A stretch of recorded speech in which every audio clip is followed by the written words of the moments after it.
Hello, नमस्ते, प्रणाम। मैं अंकित घनघोरिया। इस चैनल को सब्सक्राइब करें, लाइक करें और अपने दोस्तों के साथ ज़रूर शेयर करें। मैं आज एक ऐसा विषय लाया हूँ जो आपके बिलीफ सिस्टम, आपके रिलेशनशिप्स और दुनिया में किसी पे भी अगर आप भरोसा करते हैं तो उससे बहुत गहराई से जुड़ा हुआ है। और वो सिस्टम है, 3 स्टेजेस हैं इसमें। फर्स्ट स्टेज है believe, second one is trust and third one is faith. Hindi में अगर हम बात करें, बिलीफ मतलब मान्यता, आप किसी चीज़ को मान्यता देते हैं या मानते हैं। दूसरा ट्रस्ट, आप किसी पे भरोसा रखते हैं, विश्वास रखते हैं। तीसरा, आप भरोसे से आगे एक next strong level of confidence अगर किसी पे रखते हैं तो वो होता है आस्था, जो नॉर्मली हम अपने देवी देवताओं, भगवान, गुरु या बहुत बड़े मास लीडर पे रखते हैं। आस्था, फेथ। तो ये जो बिलीव, ट्रस्ट और आस्था है, मतलब बिलीव, ट्रस्ट और फेथ मतलब मान्यता, भरोसा और आस्था, ये हमारे जीवन के हर पायदान पे बहुत ही ज़्यादा अहम रोल प्ले करता है। तो हम पहले समझते हैं कि ये डेवलप कैसे होता है।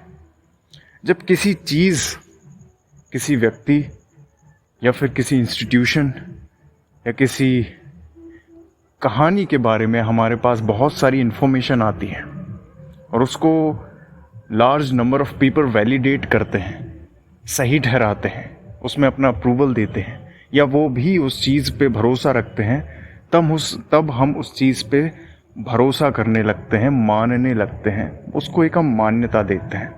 मतलब कि हम उसमें बिलीव रखते हैं। क्यों रखते हैं? क्योंकि उस चीज़, उस व्यक्ति या उस कहानी या उस प्रथा के रिगार्डिंग बहुत सारी इन्फॉर्मेशन, बहुत सारे लोगों का वैलिडेशन अवेलेबल है, इसलिए हम उस चीज़ पे बिलीव रखते हैं।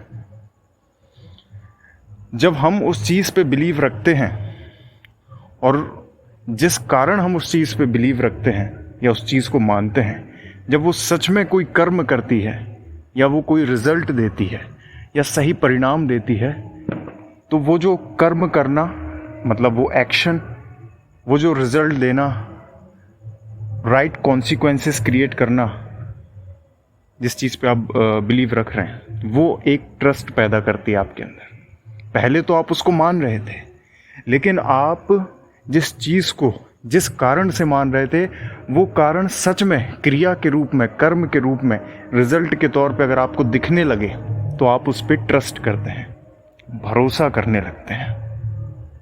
और जब ये ट्रस्ट, ये क्रिया, ये कर्म, ये रिजल्ट, ये कॉन्सिक्वेंसेस बार बार रिपीट होते हैं, एक डिसिप्लिन मैनर शो करते हैं, एक नियमित आधार बना लेते हैं, तब वो आपके अंदर एक आस्था पैदा करता है।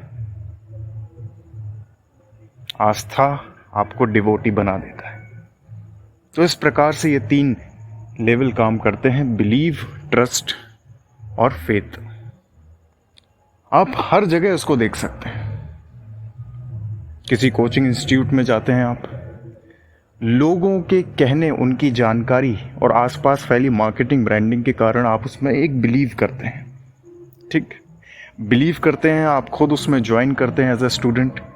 फिर जैसी वो आपको रिजल्ट प्रदान करते हैं, अच्छी टीचिंग्स देते हैं, मतलब उनके जो कर्म हैं, जो उनके एक्शंस हैं, वो जब फ्रूटफुल होते हैं और आप उन एक्शंस को खुद एंजॉय करते हो या जीते हो, तब वो आपके अंदर एक ट्रस्ट पैदा करते हैं। अब क्योंकि आप वहाँ पे 2-4 साल पढ़ रहे हो और 2-4 साल पढ़ने के बाद उन्होंने आपका ट्रस्ट मेंटेन किया है, तो चौथे या 5वें साल आपके अंदर उस संस्था, उस इंस्टीट्यूशन के लिए एक फेथ आ जाएगा, है ना। इसी प्रकार जैसे कि इलेक्शन का दौर चल रहा है 2024 में, 2024 से पहले जब 2014 था, गुजरात के लोगों की मान्यता, उनके द्वारा फैलाई गई जानकारी और गुजरात के लोगों के भरोसे के कारण पूरे बाकी के 28 स्टेट्स ने नरेंद्र मोदी जी पे बिलीव किया कि हाँ, ये व्यक्ति कुछ अच्छे बदलाव ला सकता है as a prime minister of India. तो 2014 में हमने उन पे बिलीव किया और 2014 से लेके 2019 तक उन्होंने अपने कर्म, अपने एक्शन से, अपने रिजल्ट से बार बार उस बिलीफ सिस्टम को स्ट्रॉन्ग करके हमारा ट्रस्ट जीता। और 2014 से लेके 19 तक ट्रस्ट जीतने के कारण जब उन्होंने 2019 में फिर से वो जीते और फिर से वही एक्शंस रिपीट किए, फिर से वही रिजल्ट्स रिपीट किए, तो 2014 से 19 ट्रस्ट बिल्डअप हुआ, 2019 से 2023 तक ट्रस्ट बिल्डअप हुआ। अब इसीलिए क्योंकि उन्होंने अपना ट्रस्ट इतना स्ट्रॉन्ग किया है, अब हम 2024 में कलेक्टिवली उन पे बिलीव नहीं करते, उन पे सिर्फ हम बिलीव नहीं करते या सिर्फ ट्रस्ट नहीं करते, अब हम श्री नरेंद्र मोदी जी पे फेथ रखते हैं, एक आस्था रखते हैं कि ये व्यक्ति अपने व्यक्तित्व से भारत देश में बहुत अच्छे बदलाव लाएगा, ये मेरी आस्था है। तो ये आस्था पैदा कहाँ से हुई? उनके द्वारा किए गए वेल प्रूवन एक्शंस, कर्म, क्रियाओं से। और वो क्रियाएं हमने पहले भरोसा तब करी जब उनके बारे में जानकारी थी। और यही चीज़ आपके रिलेशनशिप में एप्लीकेबल है।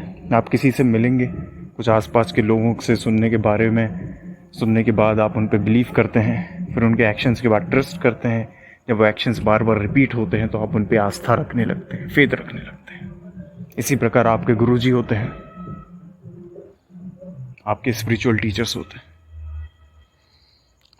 तो ये जो कंसेप्ट है जीवन में बहुत काम आएगा जब भी आप सही चीज़, सही सब्जेक्ट, सही टीचर, सही रिलेशनशिप या सही प्रथा या सही कल्चर मानना चाहोगे।